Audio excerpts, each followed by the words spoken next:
Title: The ruthless Korean mafia boss found the black janitor crying in his office. What he did next shocked his enemies. Chapter 1: The Weight of Lead. The story opens on Elias, a man whose life has been stripped to the bone. 6 months ago, he lost his wife, Sarah. Now he is a janitor for Iron Gate Security, assigned to the penthouse of Kang Hyun, a man whispered to be the head of a ruthless Korean syndicate. Elias moves like a shadow, his world a blur of gray industrial soap and the suffocating silence of his empty apartment. Chapter 2: The Fortress of Glass. Elias' new kingdom is a cold, minimalist office overlooking the city. Mr. Kang is a man of atmospheric pressure. When he enters, the air thickens. He never looks at Elias. To Kang, Elias is just part of the machinery. Elias prefers it this way. His invisibility is a shield against a world that has already taken everything from him. Chapter 3: The Forbidden Threshold. A memo from a supervisor grants Elias access to the private vault, a high-security inner sanctum within the office. It is filled with artifacts of power, ancient swords and ledger books. But in a quiet corner, Elias sees something that stops his heart.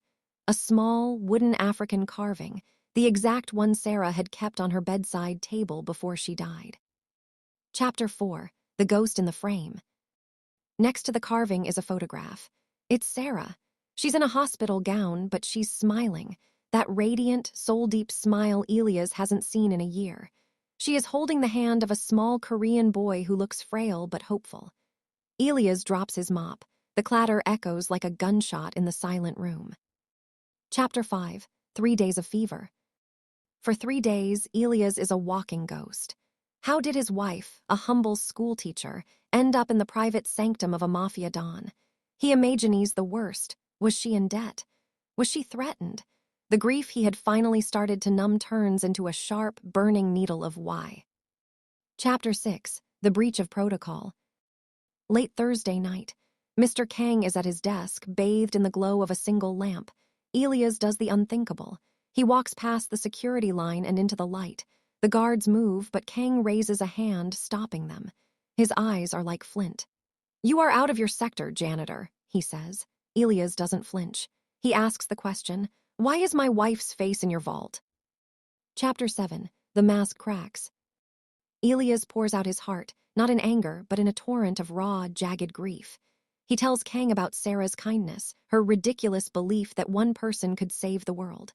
Kang's cold facade doesn't just break, it dissolves. He stands up, walks to the photo, and touches the frame with a hand that is likely signed death warrants. "I did not know her name was Sarah," Kang whispers. "I only knew her as the miracle." Chapter 8: The Secret Sacrifice. Kang reveals the truth. Years ago, his son was dying of a rare blood disorder. Sarah had been a match on the international registry. She had undergone the painful donation process 4 times to save a child she would never meet. She refused all money. She told the doctors, "A child's life isn't a transaction." Kang had spent years tracking down the anonymous donor just to say thank you, only to find she had passed away. Chapter 9: The Silent Guardian. Kang confesses that he didn't just hire Elias. He bought the entire cleaning company to ensure Elias would have a job with a special salary that covered his debts.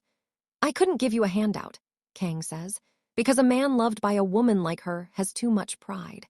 I wanted to protect her legacy by protecting you." He offers to clear Elias' mortgage and fund a foundation in Sarah's name.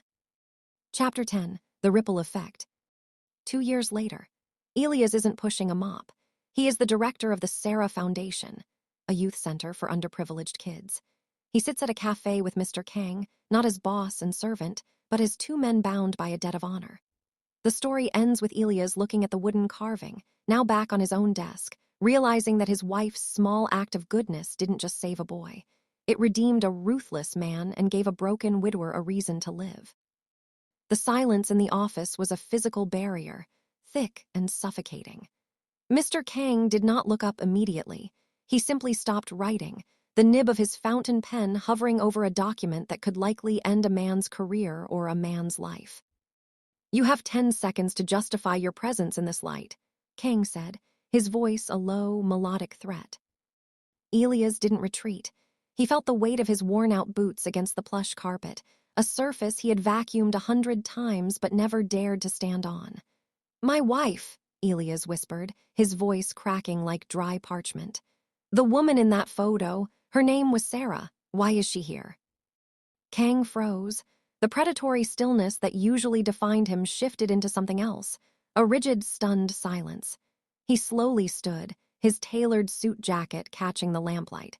He walked toward the wooden carving, his back to Elias. "I have spent my life in a world of ledgers," Kang began, his voice devoid of its usual iron. "Every favor has a price. Every debt is collected with interest. I believed that power was the only currency that mattered." He turned, and for the first time he looked directly at Elias. There was no pity in his eyes, only a haunting, profound respect. "6 years ago, my son was a ghost. His blood was failing him. The doctors told me that all my millions, all my influence, could not buy a match. The registry found one woman. She traveled through a blizzard to reach the hospital. She underwent the harvest 4 times when the first 3 didn't take. She stayed in a state of constant pain for a boy she didn't know." Kang stepped closer, invading Elia's personal space, but the energy wasn't violent. It was a confession. "I offered her a blank check. She sent it back torn in half. She told the mediator that hope isn't for sale. I spent 3 years searching for her just to look her in the eye. By the time I found her name, I found her obituary." Kang reached out, his hand hovering near Elia's shoulder. "I couldn't save her, Elias, but I can ensure that the man she loved never has to scrub another floor to survive.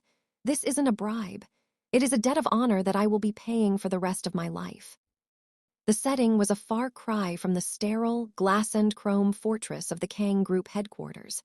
Instead, they sat in a quiet, sun-drenched corner of a botanical garden cafe, the air smelling of blooming jasmine rather than industrial-grade bleach. Mr. Kang arrived without his usual phalanx of guards. He wore a simple linen shirt, the sharp edges of the Mafia Boss, softened by the dappled sunlight. Elias was already there, wearing a suit of his own, not a uniform, but a garment that fit his new life as a director. "The center opened its 3rd branch yesterday," Elias said, placing a folder of photos on the table. "We have 50 kids in the music program. Sarah would have loved the noise." Kang picked up a photo of a young girl playing the violin. A rare, genuine smile ghosted across his face, the kind of expression his enemies would never believe he possessed. "My son, Hero, wants to volunteer there this summer," Kang said softly. "He told me he feels at home when he's around your people. I think he feels the connection, even if he doesn't fully grasp the science of it." "It's not science anymore, Di-Hyun," Elias replied, using the man's first name for the first time. "It's a pulse." They sat in a comfortable silence, watching a young family walk by on the garden path. The debt of honor had transformed into a strange, unbreakable brotherhood. 2 years ago, they were the king and the ghost. Now they were simply 2 fathers, one honoring a memory and the other living a miracle. "You know," Kang said, setting down his tea, "my associates still ask why I let a janitor walk into my private vault and live to tell the tale. They think I've gone soft." Elias chuckled, a sound that felt light and free. "And what do you tell them?" Kang looked out at the horizon, his eyes clear. "I tell them that I finally met a man who possessed something I couldn't buy. I tell them that I finally learned how to be rich." The Sarah Foundation was a riot of color and sound, the polar opposite of the silent, marble halls where Hero had grown up. The walls were covered in murals of sunflowers and constellations, and the air hummed with the chaotic energy of 50 children discovering their own potential. Hero stood at the entrance, a lanky teenager with a quiet intensity in his eyes. He wore a simple t-shirt with the foundation's logo, 2 hands holding a seedling. To any observer, he looked like a typical volunteer, but Elias, watching from the balcony above, could see the heavy weight of the boy's lineage in the way he stood, perfectly straight, just like his father. "He's nervous," a voice said behind Elias. Elias turned to see Mr. Kang. The man was leaning against the railing, watching his son with an expression that was dangerously close to pride. "He's not nervous because of the kids," Elias noted. "He's nervous because he knows whose house this really is." Down in the main hall, a small girl with braided hair and a missing front tooth ran up to Hero. She handed him a lopsided clay sculpture, something that vaguely resembled a bird. "You're the new teacher," she demanded. "You look like a prince. Can you fix my bird's wing?" Hero hesitated, his hands that had been protected and pampered since birth, clumsily taking the fragile clay. He looked up, his eyes searching the room until they landed on the large, silver-framed photo of Sarah that hung over the hearth. He looked at her smile, then back at the little girl. He sat down on the floor, ignoring his expensive jeans, and reached for a bowl of water to smooth the clay. "I'm not a prince," Hero said, his voice soft but steady. "But I think we can fix this together." Elias looked at Kang. The ruthless boss was gone. In his place was a man witnessing a second miracle. The blood Sarah had given Hero years ago was keeping him alive, but the spirit of the Foundation was teaching him how to live. "The debt is settled, Di-Hyan," Elias whispered. Kang didn't look away from his son. "No, Elias, a legacy like hers isn't settled. It's just beginning."